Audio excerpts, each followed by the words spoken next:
সংবিধানের নামে শপথ করে ভারতীয় সংবিধান নামে শপথ করে শ্রেয়সী অধিকারীকে আইনত আমার স্ত্রী রূপে গ্রহণ করলাম। স্ত্রীরূপে গ্রহণ করলাম।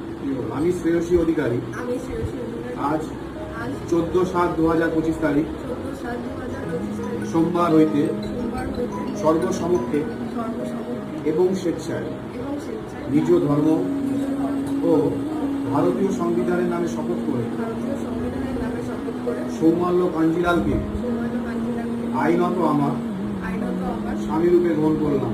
স্বামীরূপে গ্রহণ করলাম।